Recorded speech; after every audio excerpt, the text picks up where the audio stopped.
Game over, man. Game over. You're gonna need a bigger boat. Why so serious? Roll out. I am Iron Man. This is a tasty burger. Welcome to the In Session Film Podcast.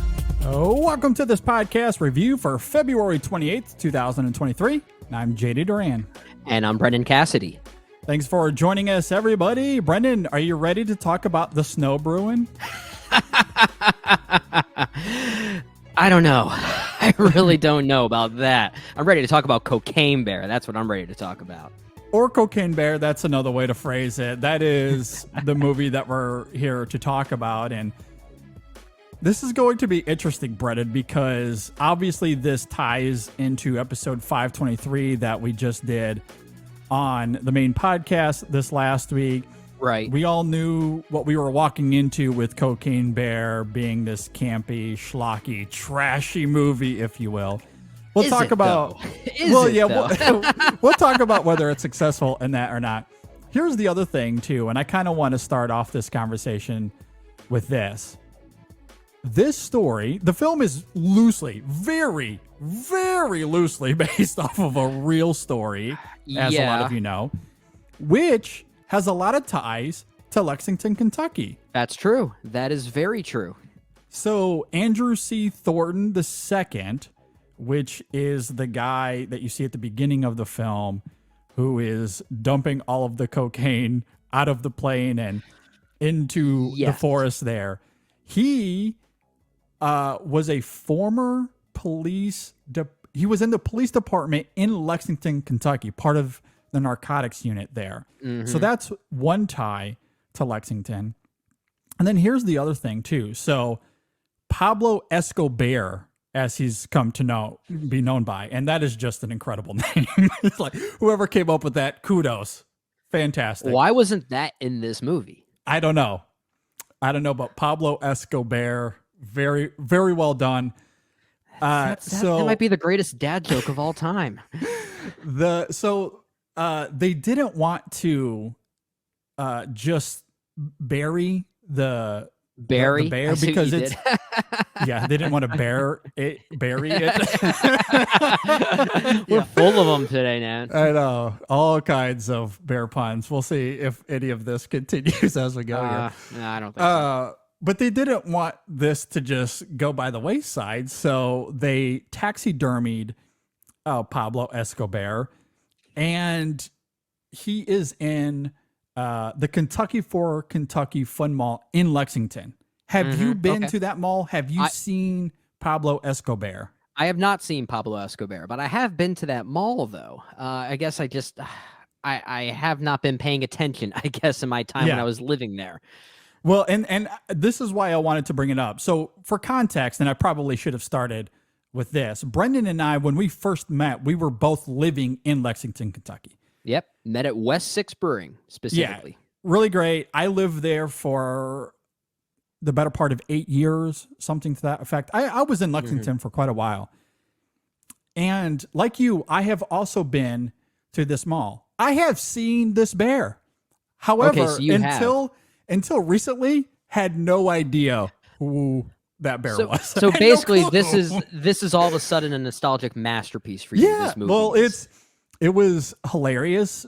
You hear about the story, what this film is based off, and it is compelling. I do see the appeal of why they wanted to do this movie. And then you start reading about the backstory of it.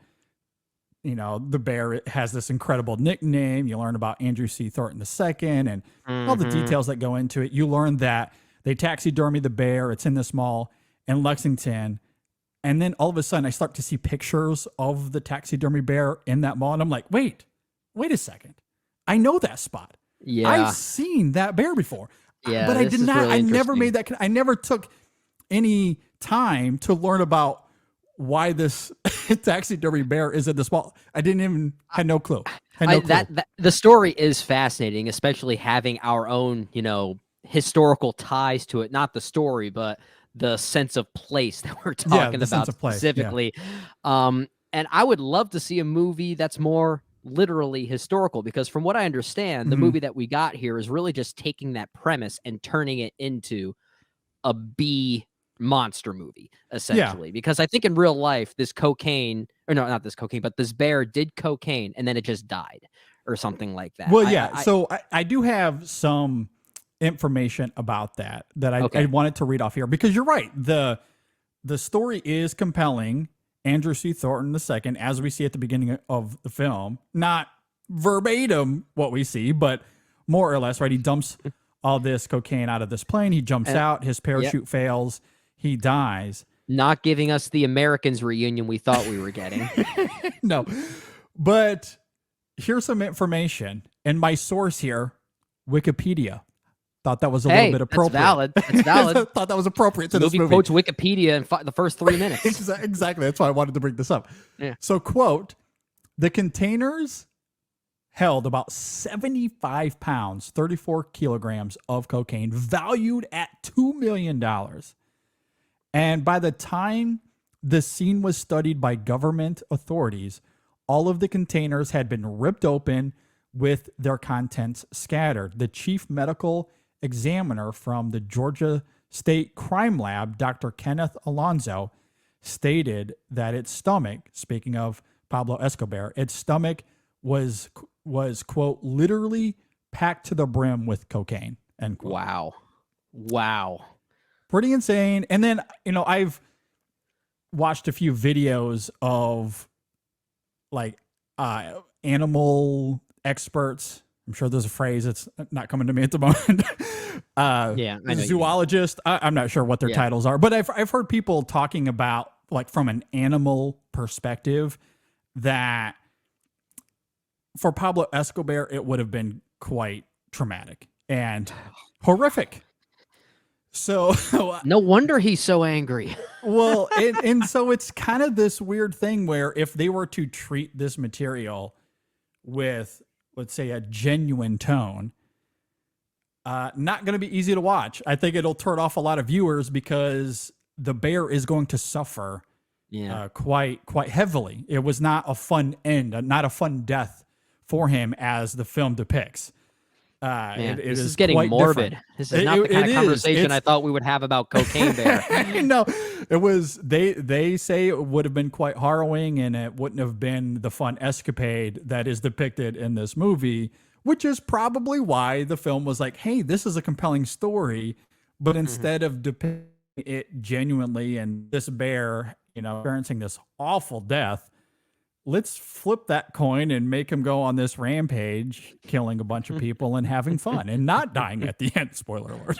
At least the movie seems to be self-aware of that. So any zoologists don't feel the urge to, I guess, study this movie and say how inaccurate that it is scientifically, because the movie seems to know that for sure. Well, yeah, and I think it was marketed that way, that it was going to be this that's the point I'm making. Campy B movie. Yeah, the movie, just because of its choice of genre and Elizabeth Banks and her choice of genre here, it's pretty clear that they're aware of the true nature of what happened to Pablo Escobar.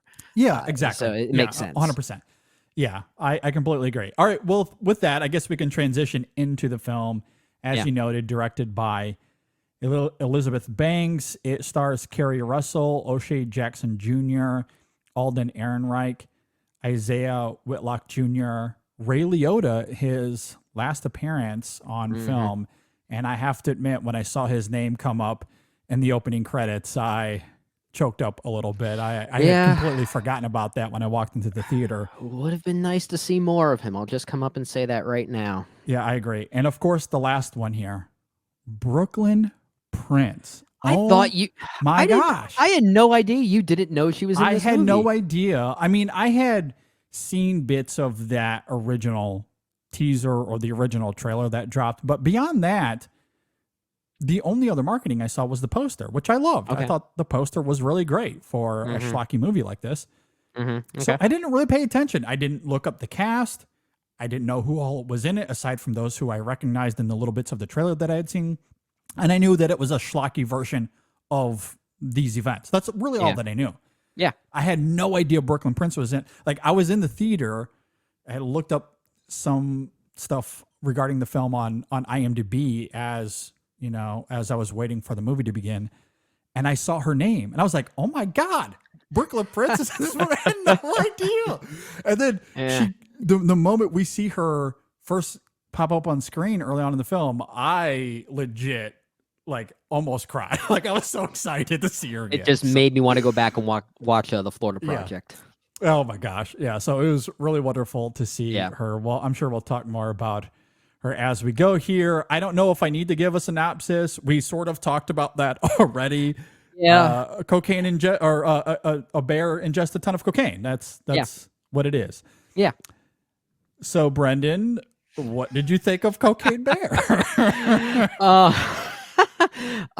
So we talked about this on our last main show. We talked about our favorite movies that are complete trash, or like our favorite trashy movies, and Cocaine Bear was the inspiration for that, and especially within the realm of these schlocky B horror movies, monster movies, animal attack movies, if you will.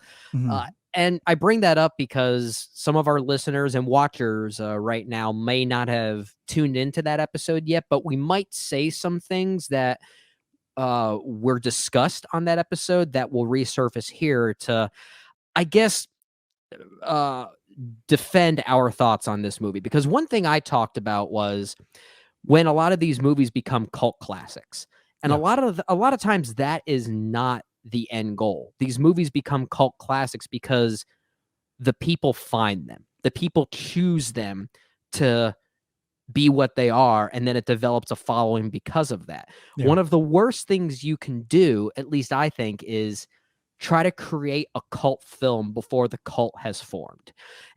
I feel like that's what's happening here.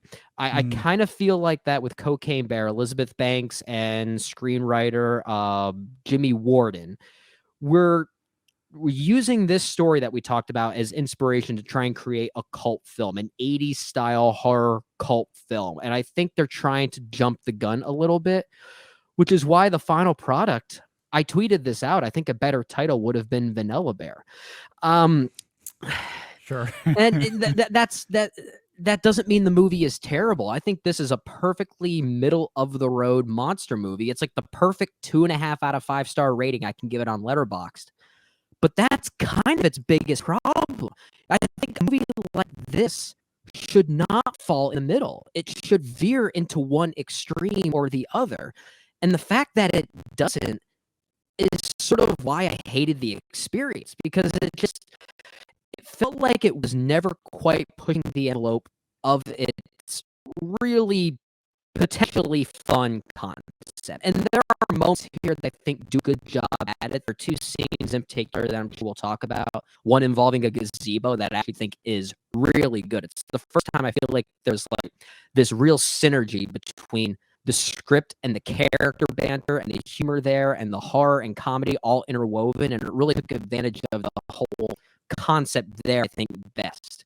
And there are a few performances that certainly know the kind of movie that they're in, but for the most part, this I hate using this word because I feel like it almost comes off as cheap and defensiveless, but terrible, but it's not great. You don't want a movie like that to fall into that middle spectrum. You kind of want it to be not necessarily one or the other, but it needs to be extreme. And I don't think the movie is.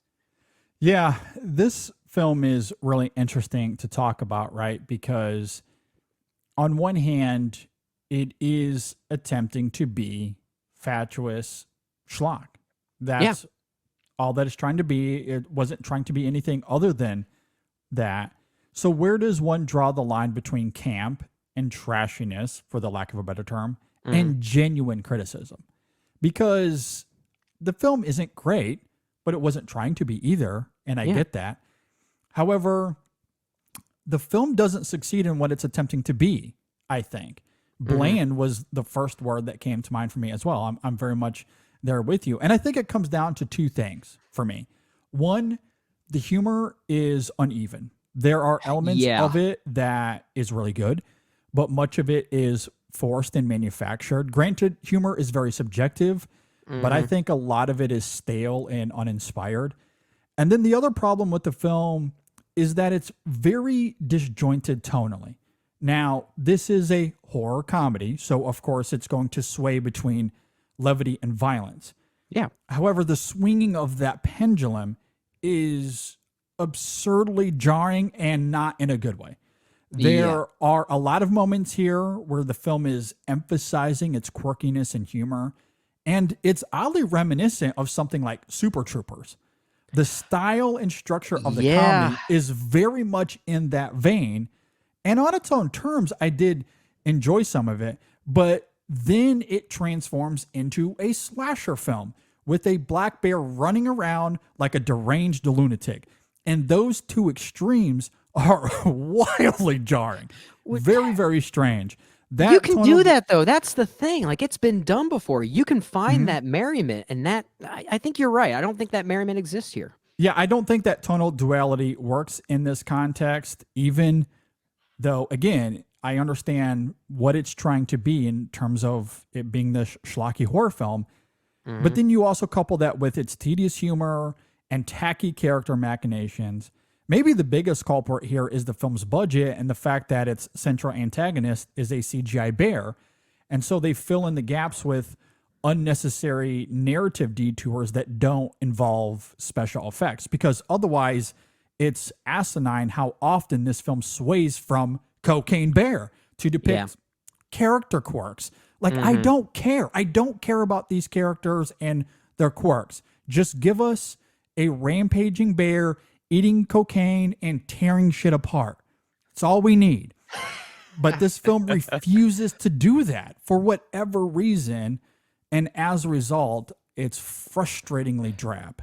And it's certainly trying to do what you're, I guess, asking it to do with regard to these characters, because we do get a lot of banter. We do get a lot of, I'll say, attempted humor with them. And I don't know if it's a performative thing. I think there are some performances here that really succeed in that humor and know the kind of movie that they're in, whereas some other performances don't do a good job at that. I think the best performance here from a human standpoint, aside from Pablo Escobar himself, or herself, we find out herself specifically, I think Margot Martindale is great. I think she's the one that really knows and sells the kind of movie that she's in. I actually love the interplay that she has with Jesse Tyler Ferguson, and it made me wish that if there are two characters, human characters, to lead this, it should have been them.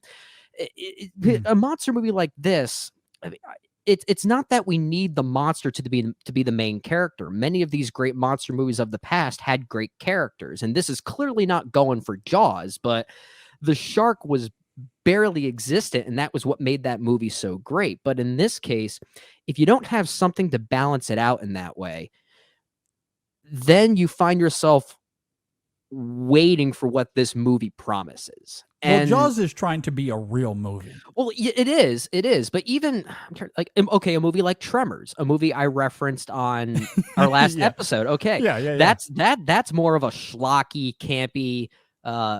In fact, tonally, it's not too far off from something like what Cocaine Bear is trying to go for. But that you had Kevin Bacon and Fred Ward and Michael Gross doing, Reba McEntire doing really good banter. Like the timing of the dialogue and banter was so good in that movie that you didn't necessarily need a giant worm to jump out every single time. And that's what this movie is missing. It's the problem is that it's trying so hard to fill in those gaps. And I could sense that it was. Well, and that's where the disparity of the tone, I think, is a problem, because something like Tremors, the characters and the dialogue, I think, anyway, are of a piece when coupled with the schlocky action of that film and its premise. I agree. All of it has uniformity to it. I don't think there's any uniformity here. This is really three different movies. There's the Super Troopers aspect of it, where, you know, in terms of the style of the comedy, it's very much mimicking that, especially with Liz and Peter. I think they walked straight out of a Super Troopers sequel into this film. Same thing, though, also with Brooklyn Prince. They're like the two kids here, Henry and Dee Dee, I believe their character names are. They very much embody that same style as well. But then there's everything with David and Eddie and Sid. They come out of a crime drug movie. And tonally speaking, this film treats it as such. Maybe not to the same dire stakes of something like Tony Montana or anything like that. It's not trying to be The Godfather. Yeah. But there is a tonal change, though. It shifts from slasher film. It shifts away from Super Troopers-esque comedy to become more of a drug crime movie in somewhat of a conventional sense. And thrown in the mix of all of this is a slasher villain. And this bear that eats all this cocaine and is going on this rampage. And so to me, I walked in this film knowing that it was not going to be good. Right. I understand that. I'm not criticizing the film for attempting to be that. What I'm saying is I think it fails miserably at what it's trying to be because it almost has an identity crisis. Like it doesn't know what it wants to be. Really. Well, then it should have been terrible instead of being merely passable. Everything it's trying to do, and that's kind of the problem here. It's like the fact that a movie like this is so middle of the road for me is actually its biggest problem, which is normally not the case of any other movie that's not trying to be this. And, you talk about characters like Eddie and David and Sid who, feel like they're coming from a different movie, especially this weird backstory that the Eddie character played by Alden Ehrenreich has about like his dead wife or something. And I mean, clearly it's not trying to pull at the heartstrings, but it's a very grounded backstory for a movie like this. And his performance though is for the most part he's the best part of that whole dynamic there. But it's also a reason why I will admit that I did like the gazebo sequence that happens maybe 2/3 of the way through the film, which also incorporates the Isaiah Whitlock Jr. character of Bob, the police officer that's on the hunt for them, because it takes what are these typical archetypes from a drug crime thriller and then comedically throws them into a Cocaine Bear movie. The problem is that it takes like 80 minutes to get to that point. And that's where it becomes even more problematic. There was a moment of situational comedy that sort of pulled the rug from under your feet that I found that balance finally working. It works for maybe 7 or 8 minutes, I guess. But it did show me the potential that I think this movie could have had.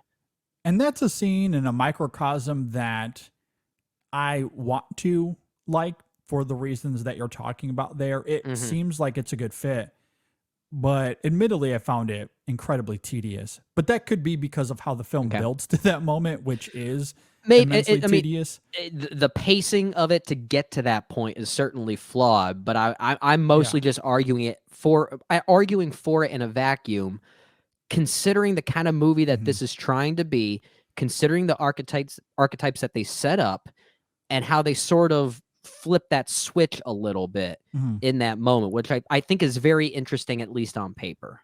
I agree. I don't mind the premise of that sequence because it is a little subversive, I guess, given that what we had seen from Cocaine Bear was incredibly violent, sometimes very, very violent. Yeah, we'll talk about that. And here is a moment where it is antithetical and it is playing up that comedy. There's an interesting little ploy with David regarding some violence that isn't related to Cocaine Bear. That in and of itself is somewhat interesting. Mostly what is compelling about that sequence, though, I think, aside from some of the character banter, I did enjoy some of that. But what Pablo Escobar does in this moment, if you will, in terms of what he's doing physically, I think offers some great comedy and some great levity there. Sure. So I agree with you. In a vacuum, I don't think it's entirely ineffective. It is maybe a little bit prolonged. It's a long sequence. Yeah, you're not wrong there. And I think I was frustrated by how this is a 90-minute movie and it felt like 3 hours. Like kind of did. Yeah. It was, and I think a lot of it comes down to how it sways within that pendulum, because in one moment you have Cocaine Bear completely ripping people apart, very literally. Mhm. And then in the next moment, you have Liz and Peter reacting as if they're in a very different movie. Like they're coming from Super Troopers. And we spend 10 minutes of them flirting with each other and taking Sarah on this hike. It's like, Yeah. what are we doing here? Is this not supposed to be about a bear ingesting cocaine and going on a rampage? You get that in bits in this film, but there are long stretches in between. Long stretches. There are, and it's very uneven, as you say. I guess the reason why I'll defend Liz and Peter is that when I think of a movie like, well, not like Cocaine Bear specifically here, but when I think of a movie that's about a bear that ingests cocaine and goes on a killing rampage, I don't expect characters like Eddie and Sid and David. I expect characters like Peter and Liz. And that's kind of why I was able to defend them, and especially their performances. I feel like the schlockiness of the concept best matches those character performance types. And it is very Super Troopers like. I was actually reminded a lot of Wet Hot American Summer, which mostly makes sense because of Elizabeth Banks. She was in that movie. This movie opens with Jane by Jefferson Starship. So it's like, of course, it's going to remind you of Wet Hot American Summer, but I don't necessarily think that comedic vibe or that style of film is out of place with something like this. The problem is that the film just doesn't commit to it. No, I completely agree. And I think that's why I found a lot of this experience so frustrating, because we spend 5-10 minutes on these character machinations that lead to nothing. Like even, whether it be David, what we learn about Eddie, what we learn about Dee Dee and Henry, Sarah, I mean, or even what we see at the beginning of the film, which is so stupidly disingenuous, where we have a whole conversation with Elsa and Olaf. For what reason? For what reason? Why are we spending that much time on those characters? Because we know what's coming. And if this was Jaws, different story. I understand, because tonally speaking, that film is all about building character around its monster, around its violence. This film isn't trying to do that. Who cares? Like, the character machinations of this film, get rid of them. Get rid of all of them. And if you have to, build in these sequences because you don't have $50 million to render CGI incessantly throughout this film, I understand that you're not going to have the monster in every scene. Then just throw in character banter, make these characters compelling. Yeah. I don't think many of them are. And even when it is compelling, it's often brief and completely disingenuous from everything, or disjointed, from maybe disingenuous too, from everything else around it. And the schlock at that point just becomes banal and disengaging. And you can make the bear even more interesting. I mean, if a movie like Rubber can make a killer tire at least something interesting, then I'm sure you could do it with a bear on cocaine. But they just don't quite do that here. And it's, something you texted me when you were going to see the movie was that Brooklyn Prince is in this. You had this like exclamation that I had no idea you didn't know she was in this. And then I sat there and thought, oh, he's going to be so disappointed when she's barely even in the movie for reasons that the plot says. It's like, I mean, it's nothing terrible. She's introduced and then she's hiding. That's her character arc essentially. Yeah. I mean, I think that, again, that's part, like, the balancing act of this film is very frustrating to me because Henry and Dee Dee hardly in the film, Sarah hardly in the film, Liz and Peter, as interesting as they are, their screen time often limited. And then I think we get mostly Eddie and David. I feel like if we're gonna go by timestamp standpoint, they might be the main characters. Just based on are they how much that compelling? Are they compelling characters to you? Because I found not really. No, I did like Alden mundane. Ehrenreich's performance, but I didn't like the character that much. Yeah, the writing of those characters. Again, I'm not asking for nuance. I'm just asking to be interesting. And I found them campy. I just wanted to laugh. Yeah, I completely agree. I think that's my problem with it. The humor needs to be more biting because this is meant to be silly. It is meant to be fatuous in a good way. Yeah. And I found this mostly anemic and uninspired in terms of the humor. And and that really needs to carry the weight here because of course it's like these characters aren't going to be written with nuance. It Right. might also help though if you reduce the amount of storylines going on here because there's like 3 different storylines happening simultaneously. So we're always constantly cutting from one to the next, and as a result, you know, Henry and Dee Dee barely part of this film. Then there's Ranger Liz and Peter, who again 5-10 minutes of screen time. I know it's Then so there's- stop and go because every time that like those 2 pairings you mentioned, Liz and Peter, Liz and Peter, and then you have Dee Dee and Henry, the 2 children here. Every time, or at least in the moments when they're being introduced, I thought, okay, this can carry the movie. This might be able to carry the movie. And it's like, nope, no, not interested. Let's move on to something else. And that's I think you make a great point because if it was just Peter and Liz, I'm in. Yeah. I'm in. If they're carrying the weight of this film and they're on screen for the bulk of it, I would have had a great time with this film. Or similarly with Dee Dee and Henry, I found them charming. There are elements to their characters as kids that are a little jarring, kind of in a good way. Like it's a little bold and audacious. I need to bring up one scene, and I'm gonna slightly spoil this a little bit. It happens in the beginning because it's a scene that it elicited a negative emotional response for me because it's very bold and very distasteful, quite literally distasteful. But it goes there, and I appreciate that. I agree. We see 2 children discover this cocaine. The first thing they try and do is eat it. I mean, like literally eat it. And I sat there thinking that is just mean-spirited and ugly and vile and good. I think more of that could have done the movie a lot of favors. Yeah. And at the same time, you know, these 2 children, as cocky and as troublemaking as they are in the moment, they're still charming. And that's a hard balance to get right. So to somewhat dispose of them from the narrative is so unfortunate then.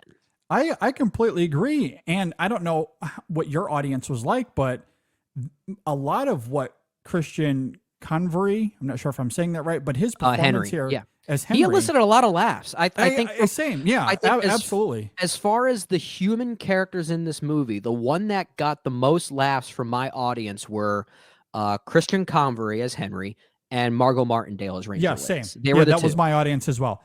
Henry evoked quite a bit of laughter in my audience.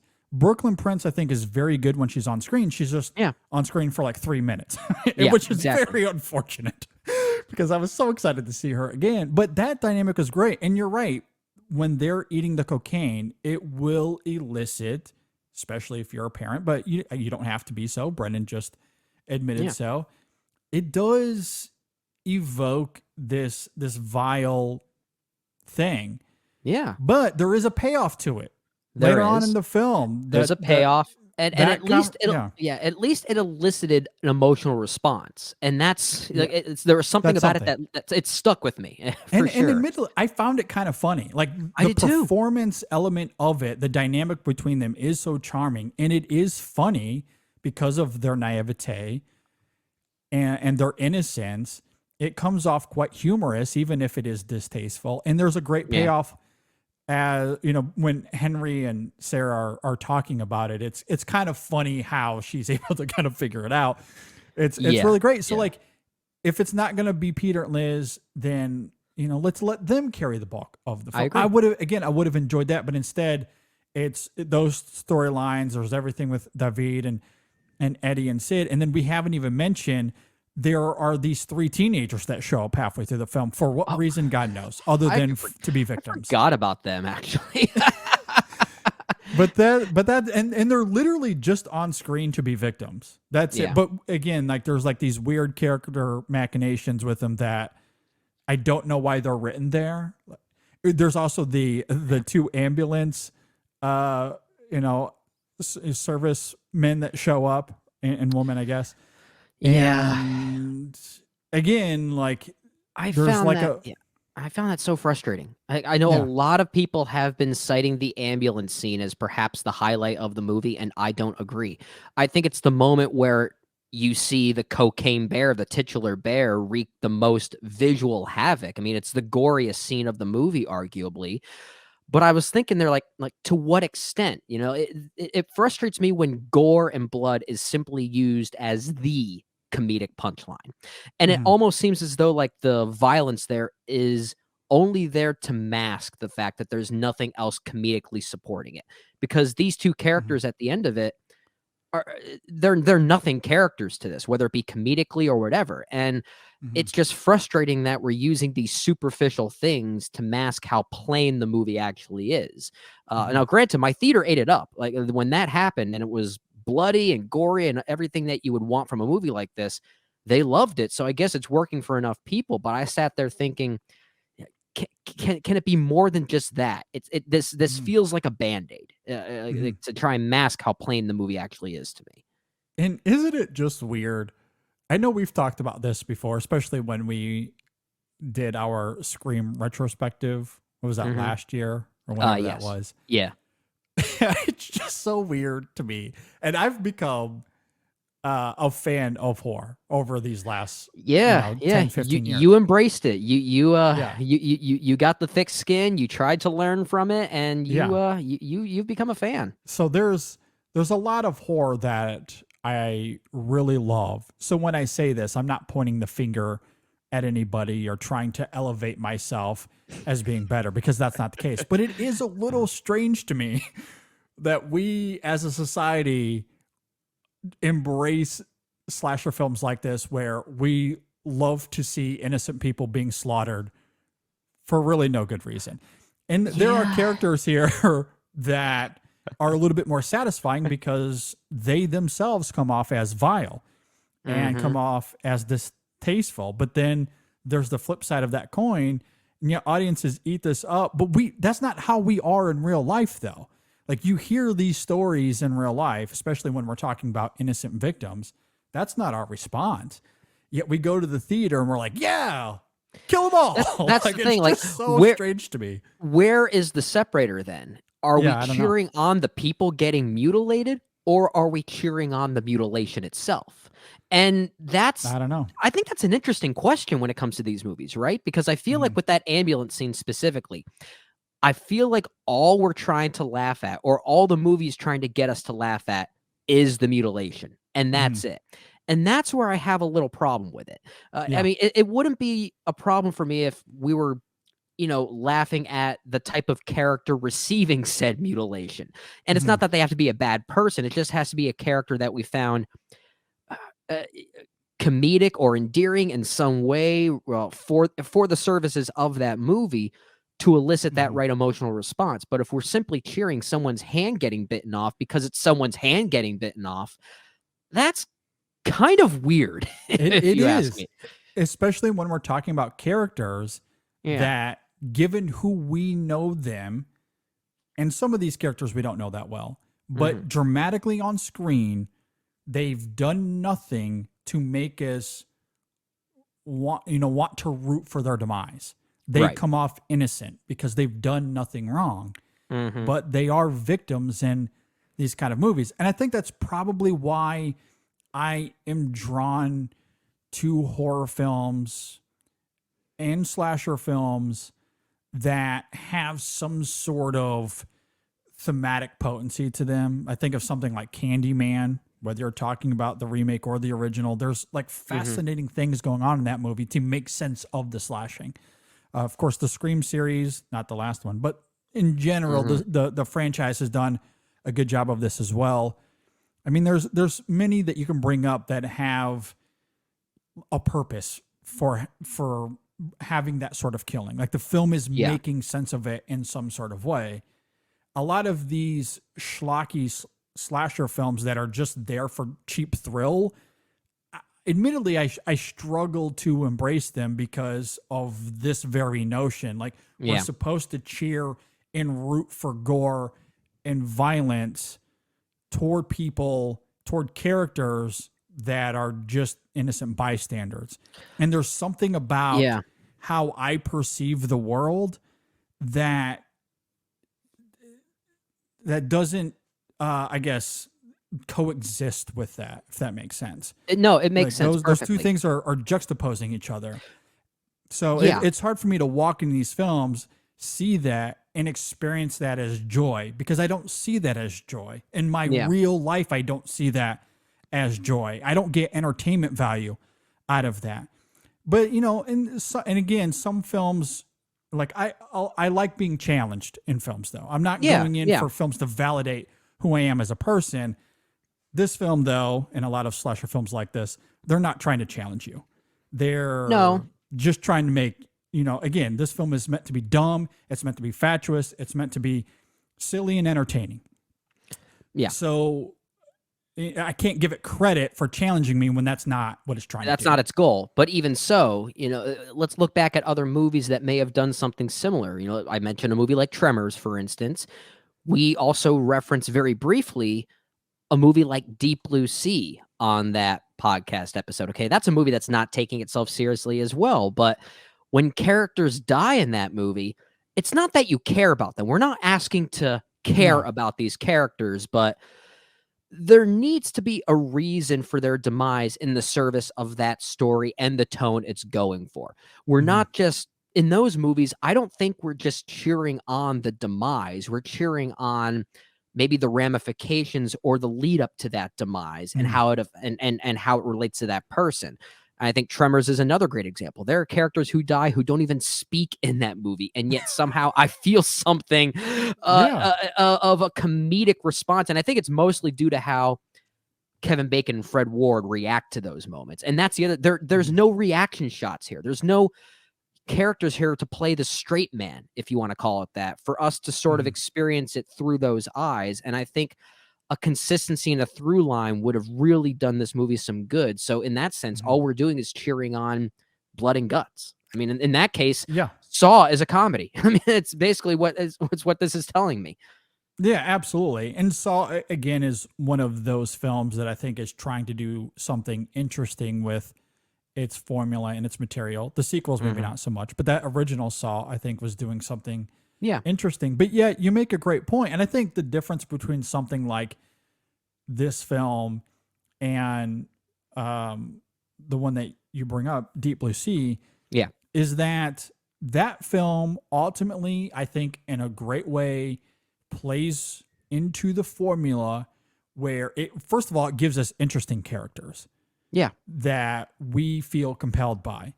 And as a result, there are characters, you know, that you are, I guess, rooting for or hoping to survive. Like the LL Cool J character, for example. I found him so charming and compelling. I hope he got a new pet bird. I really do. No, I know that the whole film, I'm like, I hope he survives. And so, like, there's a rooting interest there. And with Samuel L. Jackson, like, he's kind of playing both sides of the line a little bit. So when he's taken out of the film, there is a little bit of, oh my gosh, that was exciting. And, you know, and you don't want to see people, you know, become victims in that way. But the film kind of, because of how they built up that character to be, there is a little bit of satisfaction there, or at least it's not as cumbersome as other examples. And so the fun of that film, the characters of that film ultimately outweigh this broader notion that we're talking about here. Whereas bringing it back to Cocaine Bear, specifically, I can talk about this in specifics. And I guess this is a little bit of a spoiler, so heads up if you haven't seen the film. Okay. The opening with Elsa and Olaf. Yeah. This is quintessential to what I'm talking about, right? Because you have a couple that the film is building up through their conversation as characters that we are endeared by. They're about to get married and they're having this endearing conversation and who's going to be the band at the wedding and I want kids and you're going to be a great father one day. And the film does this so disingenuously because we know what's around the corner. Yeah. And we know what's about to happen. And then the film has quote unquote fun pulling that rug out from under you. And that's where I struggle because, again, the film is having fun with death and carnage in a way that completely reverts against who I am internally.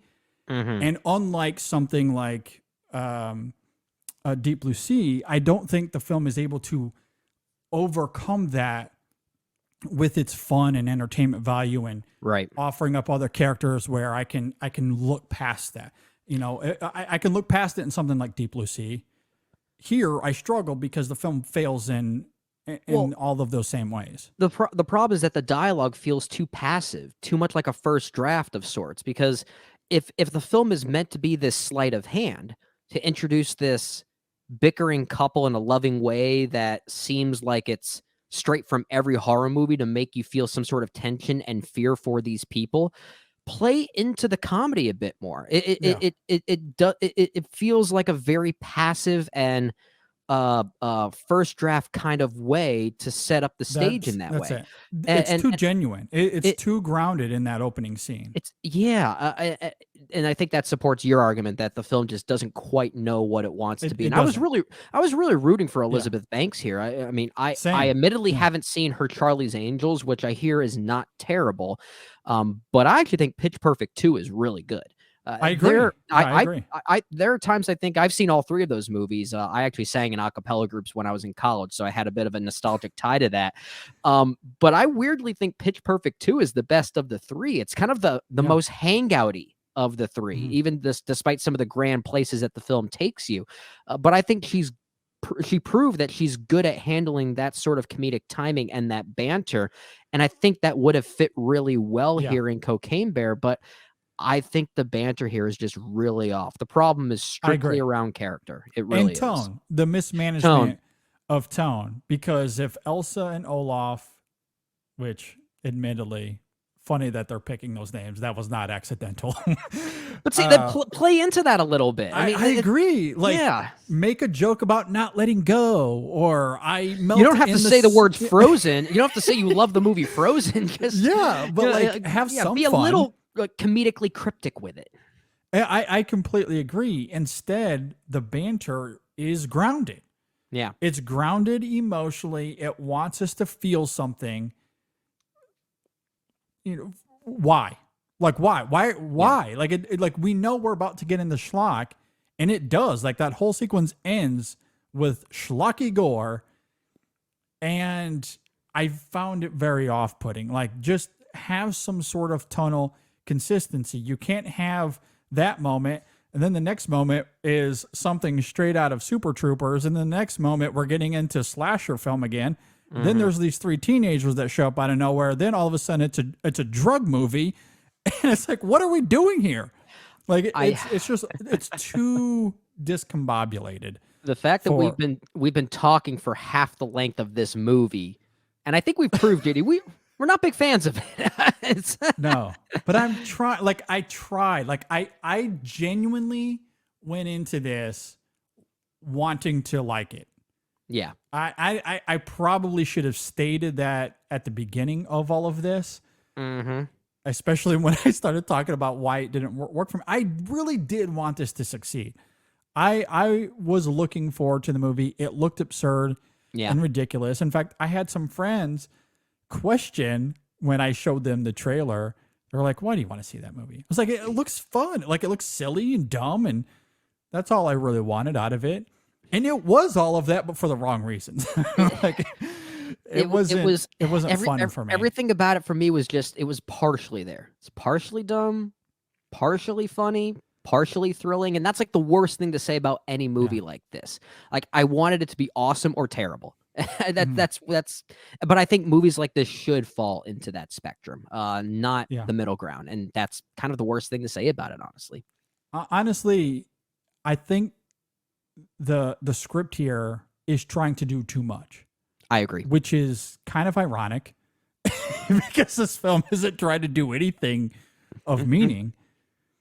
And I don't know what Jimmy Warden's intentions were when he was writing this script. Maybe he spent 5 minutes on it. I don't know. Yeah. It certainly seems like that's probably the case. But like, I think he tried to, maybe the studios asked him like, no, we can't, it can't be that simple and silly. We have to do more.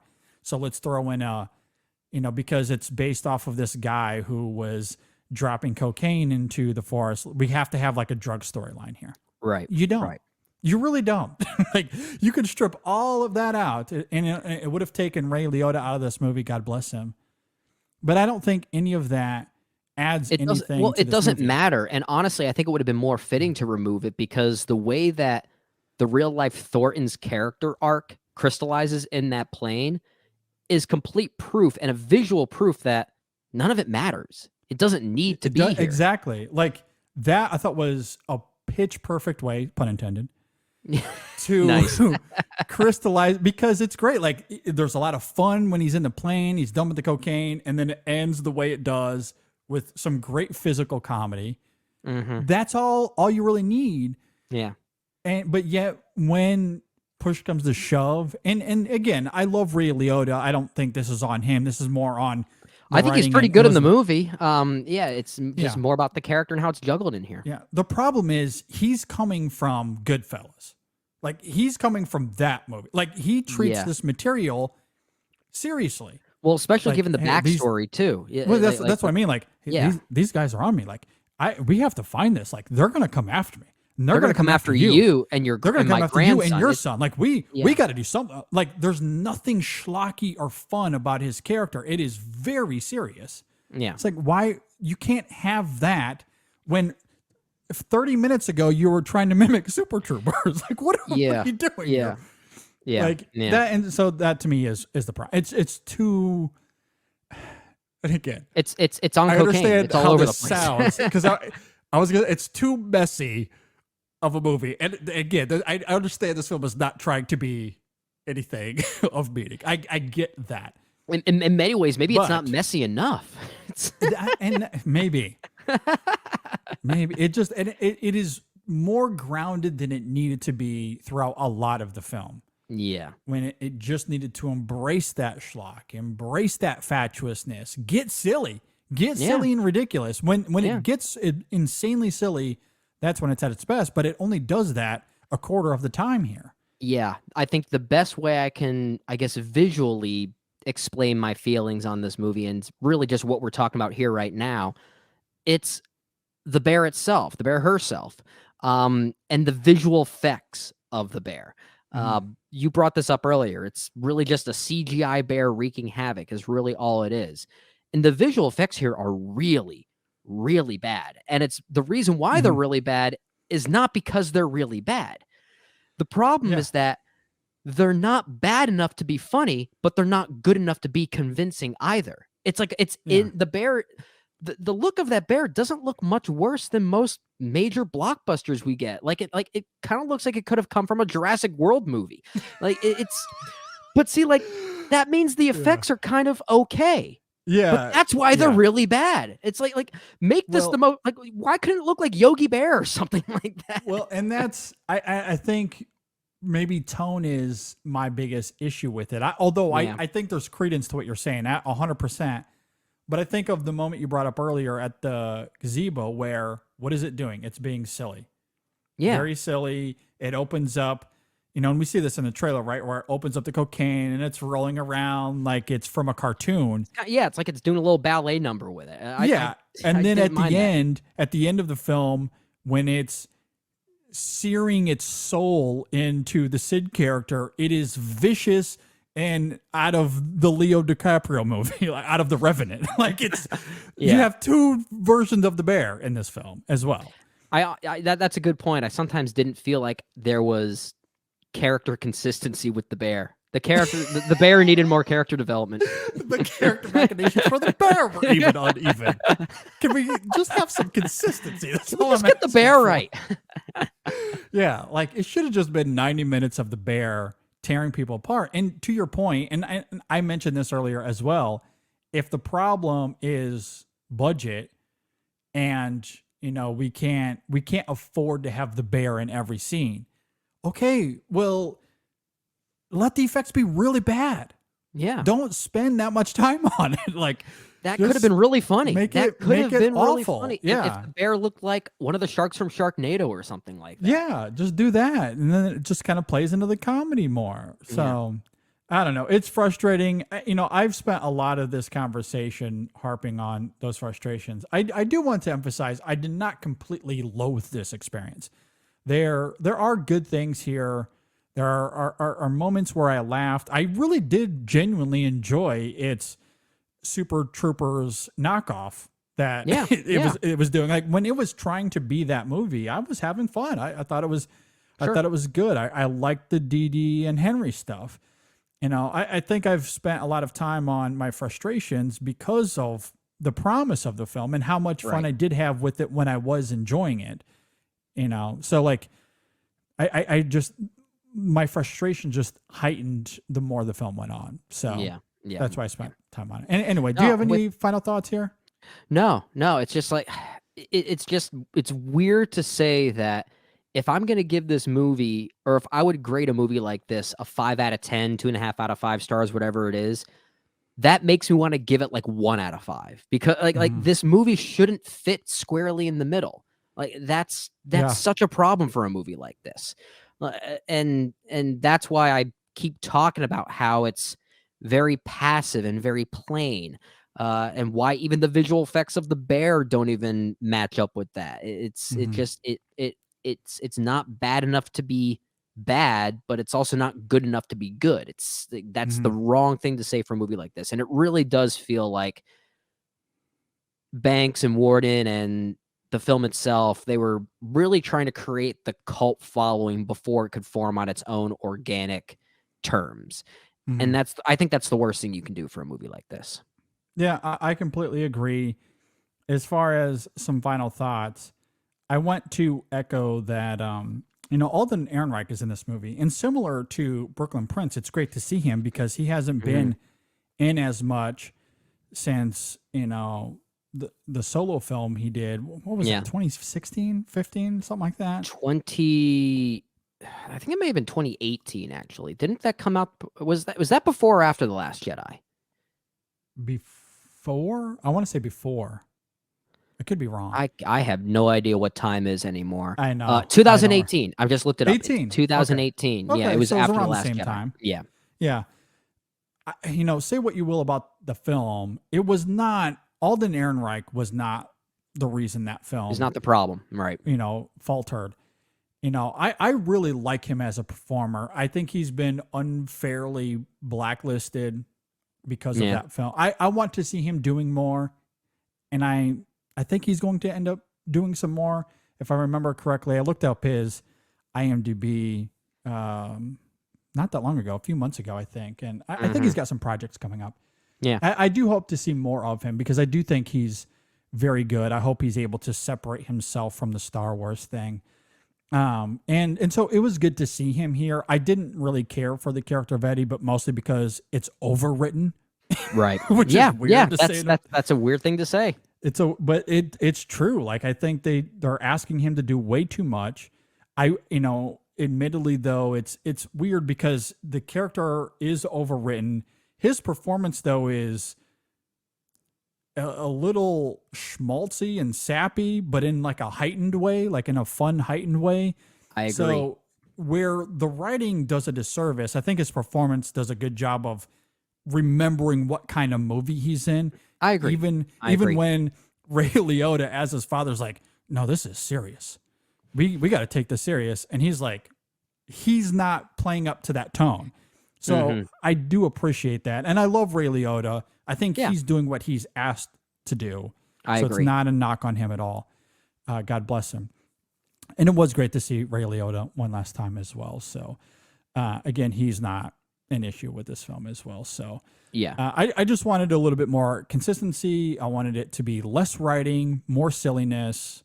This film was campy. It was schlocky at times, but not enough. I don't think it did enough in that regard. I'm with you. I think that's its biggest problem, honestly. All right. Well, with that said, hit us up on social media, Facebook, Twitter, Instagram. Let us know if you agree or disagree with anything we had to say here. Email us insessionfilm@gmail.com. We have a written review of this up as well at insessionfilm.com that you can go and check out. And hopefully when they make Cocaine Bear 2, Because that's the world we live in now. Isn't it It's all isn't it a sequels. different animal this time? Isn't it like cocaine shark or something like that? Yeah, that sounds about right. That's well. I'm see, actually I don't not know even if I'm- kidding. I thought I heard something about that. Well, it wouldn't surprise me if they do a sequel. And I think you're right. I think I did hear something about it. See, I would avoid shark because we've seen many shark movies. We have. Right. You're right. The fun thing about this premise is that it doesn't have to be beholden to anything conventional because it's cocaine. So you can just, the premise is, any animal snorts it and it's a monster, right? We've seen sharks do something different. A jaguar, Well, a camel. Does it have to be an apex predator? What if it's No. like a chipmunk wreaking havoc? No, that would be interesting. A squirrel. Yeah. Do something cocaine along squirrel. Exactly. Like you're taking away his nuts and he goes on a rampage. Like, yeah, I mean, the options are endless. Do something different. Don't do shark. Don't do don't do something we've seen before. Yeah. Do something different. I like camel. I think that would be interesting. Cocaine camel. That actually We've rolls never off the seen- tongue nicely. The double C's there. Exactly. So I'm trying to think of something off the cuff here that Cocaine cat. Cocaine cat, yeah. At any rate, we can think of some other options. Like just stray away from convention. That's all that I'm saying. I like it. Yeah, I like it. At any rate, thanks, Brendan, for joining me. Do you have any final thoughts before we get out of here? No, don't see Cocaine Bear. Well, if you have, I hope you enjoyed it. We certainly didn't. But if we do get sequels to this, stick to non-convention. Cocaine goldfish. Cocaine... It doesn't have to be cocaine. you could do something completely different. But yeah, other than that... Giraffe. Cocaine giraffe. Wow. Swinging its neck left and right. Yeah. Just go destroying after people. And go after Zach Galifianakis for killing that one in The Hangover Part 3. Exactly. Yeah. I think that would be fun. So yeah, but it's wacky. It's wacky. And Exactly. I'm here for wacky. When this movie got wacky, which was not nearly enough, but there were moments when it did, I was on board, and I would have loved to see more of that. I agree. And bring Brooklyn Prince back. Have her do more in the next one. Yeah, and not just hide in a cave. Not just hide in a cave. Absolutely. Yeah, we didn't even talk about Kerry Russell, who plays her mom in this. And again, she falls into that same spectrum of she's fine in the movie, and that's why I didn't really like her performance. It just it straddles that line too much in the in-between. And that's where, again, the writing, like, I understand why she's reacting the way she does because she's a mom. Yeah. And instinctively she's going to react that way. But why? You don't have to have the kids in peril to begin with for her to react that way. Like, you're doing too much here. Like, I love how we're at the end of the episode and we're still reviewing we're still Cocaine going. Bear. I think you could tell this movie frustrated us. This is why we had to reshift the format of the podcast because we just spent an hour on Cocaine Bear. And on the old format, we would have had another 90 minutes of content to go. Like, oh my gosh. The fact that we're done is actually kind of a relief. This new format's really making us it's making us spoiled, honestly. I know, it is. At any rate, Cocaine Bear, go see it. Let us know if you agree or disagree. We will see you all next time on the In Session Film Podcast. Cocaine elephant? Question mark?